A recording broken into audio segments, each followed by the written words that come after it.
El sábado por la noche, mientras el camarero dejaba caer la copa de vino sobre la mesa de al lado, escuché claramente la voz de mi mujer reírse con un hombre que no era yo. No era una risa cualquiera, era la risa cómplice que tantas veces había guardado solo para mí. Me giré, y allí estaba, Laura, con su vestido verde, acariciando con la mirada a alguien que le rozaba la mano como si fueran dos adolescentes escondidos de un mundo entero. El corazón me golpeó el pecho como un martillo. La escena era brutal en su sencillez, ellos dos, compartiendo una botella de vino, sus rodillas apenas separadas, su lenguaje corporal delatándolos con descaro. No había explicaciones, no había necesidad de imaginar nada, todo estaba delante de mí. Durante años había creído que lo teníamos todo bajo control, que nuestras discusiones eran normales, que el desgaste era pasajero. Pero esa noche descubrí, sin necesidad de un mensaje, de un correo o de un rumor, que mi matrimonio se había quebrado frente a mis ojos. Me quedé inmóvil, con una mezcla de furia y vértigo recorriéndome las venas. Sentía que el aire de aquel restaurante sevillano se había vuelto irrespirable.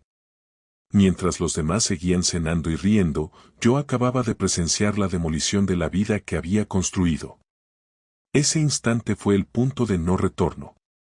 No hubo sospechas previas que investigar ni pruebas que juntar. El engaño se reveló como un golpe seco, directo, imposible de maquillar. Y yo, con las manos temblando bajo la mesa, supe que a partir de allí todo cambiaría para siempre. El ruido del restaurante parecía apagarse mientras yo seguía observando la escena con una mezcla de rabia y perplejidad. Laura, mi esposa, llevaba años sentándose frente a mí en tantas mesas, con esa misma sonrisa y esos mismos gestos que ahora regalaba a otro hombre como si fueran patrimonio suyo y no un privilegio compartido. El tipo que la acompañaba no era un desconocido cualquiera, lo reconocí de inmediato, se trataba de Javier, un antiguo compañero de trabajo suyo del bufete en el que estuvo hace un par de años. Un hombre que siempre me había parecido demasiado atento, demasiado servicial con ella, pero al que nunca le di importancia porque pensé que todo quedaba en la categoría de la cortesía profesional. Lo vi inclinarse hacia ella con una confianza que jamás me habría atrevido a permitir a otro, y ella no se apartó, al contrario, sostuvo el contacto como si llevaran toda la vida esperando ese momento. El descubrimiento me atravesó de golpe, sin necesidad de pruebas adicionales. No era una intuición ni un malentendido, era un hecho que tenía delante de mis ojos. Laura levantó la copa de vino y brindó con él, sonriendo de esa forma íntima que había desaparecido de nuestra relación hacía meses. Yo, sentado a escasos metros, en una mesa lateral con dos compañeros de trabajo, no pude reaccionar de inmediato. Me limité a observar cada gesto, cada palabra, cada mirada, y cuanto más miraba, más claro me resultaba que llevaba tiempo sucediendo y que lo que veía no era un accidente ni una primera vez, sino la confirmación de una rutina oculta. Uno de mis compañeros notó que mi expresión había cambiado. ¿Estás bien, Alejandro? ¿Te has quedado blanco? No respondí con explicaciones, apenas moví la cabeza. Sí, todo bien, mentí, mientras el nudo en mi estómago crecía. No podía apartar la vista, y al mismo tiempo sentía un impulso casi insoportable de levantarme y arrancarlos de aquella mesa. Sin embargo, me contuve. Lo que necesitaba era observar, registrar cada detalle para que después nadie pudiera decirme que había exagerado, que quizá estaba confundido, que podía haber otra explicación. Me mantuve inmóvil, con el corazón acelerado, mientras ellos pedían un postre para compartir. Cuando la cuchara de Laura tocó la del hombre, sentí un puñetazo en la garganta. El tiempo se hizo eterno hasta que terminaron. En un momento dado, Javier le puso una mano sobre la pierna y ella no solo lo permitió, sino que giró la cara hacia él y se besaron con naturalidad, como si estuvieran en un lugar donde nadie pudiera verlos. Ese fue el instante definitivo. No había ya ningún margen de duda. La mujer con la que me había casado me estaba engañando, y lo hacía en público, con descaro, quizá convencida de que yo jamás podría coincidir en ese sitio. Cuando salieron del restaurante, me excusé ante mis compañeros y decidí seguirlos. Caminaban juntos por las calles iluminadas del centro, demasiado cerca, demasiado relajados para ser simples colegas. Se dirigieron hacia un hotel pequeño a pocas calles de allí, entraron sin titubeos y yo, con el corazón golpeando en el pecho, me quedé de pie frente a la entrada. El recepcionista los recibió con naturalidad, señal de que no era la primera vez que los veía juntos. Esperé unos minutos, luchando contra la mezcla de ira y humillación que me devoraba, y finalmente me acerqué al mostrador. Buenas noches, ¿ha entrado hace un momento una pareja, ella con un vestido verde? Pregunté con voz forzada pero firme. El recepcionista me miró con cierta incomodidad. Señor, no puedo dar información sobre los clientes. Entiendo, pero ella es mi esposa. El hombre dudó, y en esa duda encontré toda la confirmación que necesitaba. No me hizo falta que dijera nada más. Volví a la calle, respirando con dificultad, sintiendo que el mundo se había desplomado en cuestión de minutos. La noche sevillana seguía con su bullicio habitual, pero para mí no había nada más que ese vacío helado que se abría a mis pies. De camino a casa repasé mentalmente cada detalle de los últimos meses, las excusas de Laura, las salidas supuestamente con amigas, las horas de gimnasio que no parecían tener sentido, los mensajes respondidos con prisa, los silencios cada vez más largos entre nosotros. Todo encajaba ahora con precisión quirúrgica. Yo había sido un ingenuo, un hombre que quiso creer que los años compartidos eran un escudo contra cualquier traición, y en realidad llevaba meses siendo objeto de una mentira sostenida con descaro. Cuando entré en nuestro piso, Marta ya dormía. Me acerqué a su habitación, la vi tranquila en su cama y sentí una punzada de dolor aún más fuerte, porque comprendí que ella también estaba dentro de esta historia sin saberlo, que su madre estaba destrozando el hogar sin pensar en las consecuencias para su hija. Me senté en el salón a oscuras, con las manos aún temblando. No necesitaba revisar móviles ni correos, no había nada que rastrear. El engaño se me había presentado en carne viva, en un restaurante lleno de gente y en la puerta de un hotel. Me serví un vaso de whisky sin hielo y lo bebí de un trago. La rabia me quemaba el estómago, pero también había una claridad cruel, ya no podía mirar a Laura de la misma manera, ni fingir que no había visto lo que vi. No habría marcha atrás. Había llegado el momento de enfrentar la verdad, aunque me destrozara. Laura volvió a casa el domingo a las 11 de la mañana, con la calma de quien regresa de una simple salida entre amigas. Yo la estaba esperando en el salón, sentado en el sofá con la chaqueta aún puesta, porque no había pegado ojo en toda la noche. El ruido de las llaves me revolvió el estómago. Cuando entró, dejó el bolso sobre la mesa y se detuvo al verme allí, con la mirada fija en ella. Durante unos segundos no dijo nada, como si estuviera midiendo la situación. Yo me levanté despacio y avancé hacia ella, cada paso cargado con todo lo que había visto la noche anterior. ¿Dónde has estado, Laura? Pregunté con voz controlada, aunque mi interior hervía. Ella arqueó una ceja y trató de mantener la naturalidad. Ya te lo dije ayer, con las chicas del gimnasio. La miré en silencio, alargando la tensión hasta que ella empezó a incomodarse. Di un paso más hacia ella. Anoche estabas en la calle Mateos Gago, en un restaurante. Estabas con Javier. El color se le fue de la cara. Su primera reacción fue de sorpresa, pero enseguida intentó recomponerse, como quien busca una excusa al instante. Alejandro, no es lo que piensas. Solo fue una cena, una conversación entre viejos amigos. Me reí con amargura, sin apartar los ojos de los suyos. ¿Una cena? ¿Una conversación? ¿Y después el hotel? ¿También fue una charla profesional en una habitación? Ella apretó los labios, sin saber qué contestar. La miré con la rabia contenida de un hombre que ha visto demasiado como para aceptar excusas baratas. Los vi besándose en la mesa, los vi entrar juntos en ese hotel como si fuera lo más normal del mundo. ¿Vas a seguir mintiéndome en mi propia cara? Laura se echó a llorar, pero no de inmediato, como si hubiera decidido que esa era la estrategia que le quedaba. No quería que lo descubrieras así. Las cosas entre nosotros llevan mucho tiempo mal, tú siempre ocupado, siempre en tu trabajo, yo sola en casa con Marta. Javier apareció y me escuchaba, me hacía sentir viva otra vez. Las palabras me atravesaron como cuchillos. ¿Eso justifica que destruyas todo lo que construimos? ¿Que te acuestes con otro y encima tengas la desfachatez de hacerlo en público? Ella levantó la voz, entre sollozos.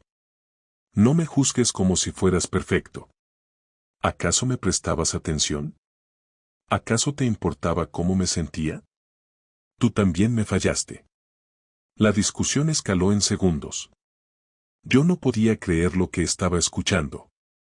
¿Así que la culpa es mía? Ella me miró, con lágrimas deslizándose por sus mejillas, y trató de acercarse. Por favor, no lo digas así. No lo arruines del todo, podemos intentar arreglarlo, por Marta, por lo que fuimos. Me aparté de inmediato. No hay nada que arreglar. Tú te encargaste de destruirlo todo cuando decidiste cruzar esa línea. Laura cayó de rodillas en el suelo, sollozando, pero yo ya no podía escucharla de la misma manera. La rabia seguía ardiendo dentro de mí, pero por encima de ella se imponía una claridad fría, el daño estaba hecho, y no había marcha atrás. Esa confrontación no era el final, era el inicio de algo mucho más duro que estaba por venir, porque yo no iba a quedarme de brazos cruzados ante la traición. Durante los días siguientes, la rabia se fue transformando en un plan preciso. No podía limitarme a gritarle a Laura ni a echarla de casa sin más, necesitaba que sintiera en la piel la magnitud de lo que había hecho, que comprendiera que su traición no se borraría con lágrimas ni con promesas huecas. Mientras ella intentaba hablarme, yo me mantenía en silencio, observándola, registrando cada movimiento suyo, cada intento de acercamiento. Ya no quedaba espacio para la reconciliación. Lo que quedaba era mi necesidad de restituir el equilibrio y de hacerle pagar por el desprecio con el que había jugado conmigo. El primer paso fue reunir pruebas formales. No necesitaba demostraciones para mí, pero sí quería que quedara constancia de su traición de una manera que no pudiera negar. Me puse en contacto con un amigo de la universidad que ahora trabajaba como detective privado. Le pedí discreción absoluta y le expliqué la situación sin adornos. En apenas 3 días, me entregó un dossier con fotografías claras de Laura y Javier entrando juntos en el mismo hotel en varias ocasiones, cenando en distintos restaurantes y caminando de la mano por calles que ambos creíamos lejanas a nuestro círculo. Tener esas imágenes en mi poder fue como encender un fósforo en medio de la oscuridad, el fuego de la venganza comenzó a arder con más intensidad. Mientras tanto, en casa, Laura se esforzaba por mantener cierta normalidad delante de Marta. Preparaba cenas, hablaba con dulzura forzada, intentaba fingir que nada había cambiado. Pero cuando Marta se iba a su habitación, yo la enfrentaba con silencios prolongados que pesaban más que cualquier insulto. Ella me pedía otra oportunidad, juraba que lo dejaría, que Javier no significaba nada. Yo la escuchaba sin responder, porque mi respuesta llegaría en otro terreno. El segundo paso fue el dinero. Durante años yo había llevado las cuentas del hogar y sabía exactamente en qué situación estábamos. Teníamos una cuenta conjunta y varias inversiones a mi nombre, pero había ciertos ahorros que ella desconocía, un fondo que había ido construyendo en silencio. Con movimientos calculados, vacié la cuenta compartida, trasladando todo el dinero a otra que estaba solo a mi nombre. Laura no se dio cuenta de inmediato, pero en cuestión de días comenzó a preguntar con inquietud por qué no entraban los pagos habituales, porque la tarjeta rechazaba algunas compras. Yo le respondía con evasivas, consciente de que cada negativa le generaba más ansiedad. El tercer paso fue la humillación pública. No podía tolerar que ella se paseara por la ciudad con su amante como si nada, mientras yo cargaba con la imagen del esposo ingenuo. Decidí que su secreto sería expuesto en el círculo donde más le dolería, su familia. Organicé una comida en casa de sus padres, invitando también a sus 2 hermanas y a un par de primos cercanos. Laura aceptó, convencida de que se trataba de un intento de reconciliación. Durante la comida, todos charlaban y reían, hasta que yo saqué de mi maletín el dossier del detective y lo deposité en medio de la mesa. El silencio fue inmediato. Sus padres miraron las fotos con incredulidad, sus hermanas abrieron los ojos con horror, y Laura se quedó petrificada, incapaz de articular palabra. Hablé con calma, sin levantar la voz, relatando cómo había descubierto todo en aquel restaurante, cómo los había seguido hasta el hotel, y finalmente mostré las pruebas impresas. Nadie podía negar lo evidente. Esta es la mujer que decidió destruir un matrimonio de 15 años y traicionar no solo a mí, sino a todos ustedes, dije con frialdad. Y lo hizo sin importar que su hija quedara atrapada en medio. Laura rompió a llorar, suplicando que lo detuviera, pero ya era tarde. Su madre le gritó entre lágrimas, su padre se levantó indignado, sus hermanas la acusaron de haber puesto en ridículo a toda la familia. La humillación que ella había querido ocultar quedó expuesta delante de los suyos, y yo contemplé la escena con una mezcla de amargura y satisfacción. El cuarto paso fue el movimiento legal. Me puse en contacto con un abogado especializado en divorcios y le entregué todas las pruebas. Iniciamos el proceso para solicitar la custodia de Marta, argumentando que la estabilidad de mi hija no podía depender de alguien que llevaba una doble vida. Laura recibió la notificación a los pocos días, y su rostro al leerla reflejaba la desesperación de quien comprende que las consecuencias han ido mucho más allá de lo esperado. Intentó hablar conmigo, pero yo la ignoré, limitándome a coordinar todo con el abogado. El último paso fue personal. Decidí enfrentar a Javier directamente. Lo cité en un café cercano a su oficina, y él, ingenuo o arrogante, aceptó. Cuando nos sentamos frente a frente, no le di oportunidad de hablar. Te metiste en mi casa, en mi vida y en mi familia. No eres un hombre, eres un parásito. Lo que has hecho no quedará impune. Javier trató de defenderse, diciendo que Laura había sido quien lo buscó, que entre ellos había surgido algo real. Yo lo interrumpí con una mirada helada. Lo real es que vas a cargar con la vergüenza de ser el amante de una mujer casada y la causa de un divorcio que toda la ciudad conocerá. Lo real es que donde pongas un pie, todos sabrán quién eres. Dejé sobre la mesa una copia del dossier con las fotos y me levanté sin esperar respuesta. Su expresión de derrota fue suficiente. Esa misma noche, Laura me enfrentó en casa, furiosa. ¿Tenías que hacerlo todo tan cruel? ¿Tenías que arruinarme delante de mi familia, dejarme sin dinero y perseguir a Javier? La miré sin titubeos. Yo no te arruiné, Laura. Tú misma lo hiciste el día que decidiste acostarte con otro hombre. Yo solo puse la verdad en su sitio. Ella me insultó entre sollozos, me llamó despiadado, pero sus palabras ya no tenían peso.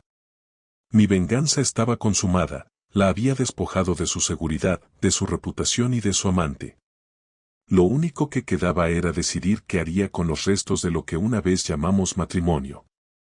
La casa estaba en silencio, Marta dormía después de un día pesado en el colegio y Laura permanecía encerrada en la habitación desde hacía horas.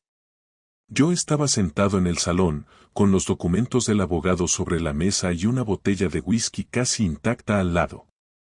Durante días me había sostenido únicamente con la rabia y la determinación de destruir cualquier ilusión de impunidad que Laura pudiera tener, pero esa noche la furia se había enfriado lo suficiente como para dejar paso a algo más complejo, una mezcla de tristeza, cansancio y una claridad dolorosa que me obligaba a aceptar que había llegado el momento de cerrar este capítulo de la única forma posible.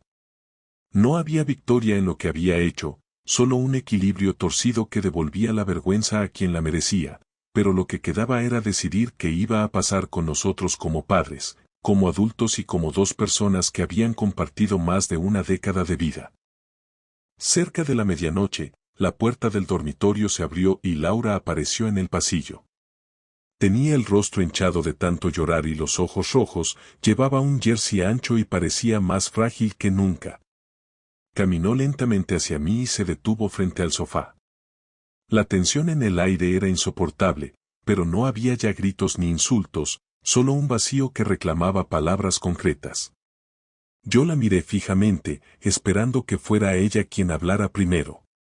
Alejandro, no puedo seguir viviendo así, no puedo soportar lo que hemos llegado a hacer, dijo con voz temblorosa. He cometido errores, lo sé, y los asumo, pero no puedes condenarme de esta manera para siempre. Tenemos una hija, tenemos una historia, no puedes reducirlo todo a una traición. Me incliné hacia adelante, apoyando los codos en las rodillas y entrelazando las manos. No es solo una traición, Laura. Es la manera en que lo hiciste, la frialdad con la que me mentiste, la facilidad con la que llevabas una doble vida mientras aquí fingías ser esposa y madre ejemplar.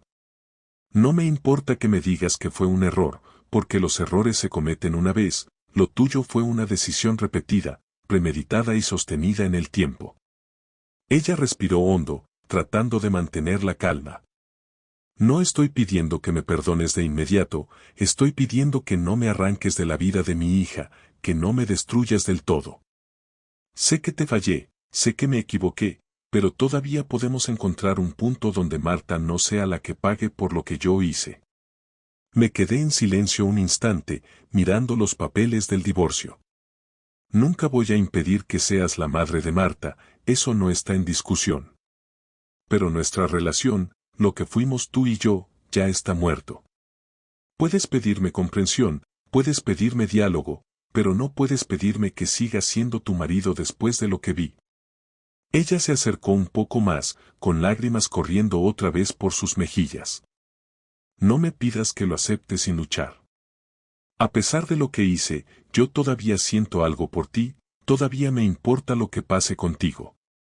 Me levanté de golpe, la miré de frente, y por primera vez en semanas no grité, no insulté, solo hablé con un cansancio que se imponía a cualquier otro sentimiento. Lo que sientes ya no tiene valor para mí. Cuando elegiste a Javier, cuando entraste con él en ese hotel, lo que tenías conmigo se terminó. Puedo recordar lo que fuimos, puedo reconocer lo que construimos, pero no puedo seguir compartiendo mi vida con alguien en quien ya no confío. Laura bajó la cabeza y se cubrió el rostro con las manos. Yo di unos pasos hacia la ventana y miré las luces de la calle. En ese momento comprendí que mi viaje emocional había llegado al punto final. La ira inicial había dado paso a la necesidad de venganza, la venganza había sido ejecutada con precisión, y lo que quedaba era el vacío inevitable. No había victoria en lo que había hecho, ni alivio pleno, pero sí había una decisión clara, yo no seguiría atado a una mentira. Ella rompió el silencio con una pregunta que parecía más un ruego desesperado. ¿Qué va a pasar ahora, Alejandro? ¿De verdad vas a divorciarte, de verdad vas a exponer a Marta a todo esto? La miré con firmeza. Sí, vamos a divorciarnos. Pero no voy a exponer a Marta, no voy a convertirla en un arma contra ti. Ella no tiene la culpa de tus decisiones. La protegeré de esta guerra, aunque eso signifique tragarme cosas que me queman por dentro. Laura se desplomó en el sillón, derrotada. Yo me mantuve de pie, con la vista clavada en la calle, sintiendo que todo lo que había sostenido nuestra vida se había derrumbado de forma irreversible. En ese momento entendí que aceptar no era lo mismo que perdonar. Aceptar significaba reconocer que lo ocurrido no podía deshacerse, que el daño ya estaba hecho y que lo único que quedaba era aprender a vivir con las consecuencias. Me giré hacia ella una última vez. Nunca volveré a confiar en ti, Laura. Nunca volveré a verte como la mujer con la que me casé. Lo que vamos a hacer ahora es separar nuestras vidas, definir cómo vamos a cuidar de Marta, y después cada uno seguirá su camino. No me pidas nada más. Ella asintió lentamente, derrotada, sin fuerzas para seguir discutiendo.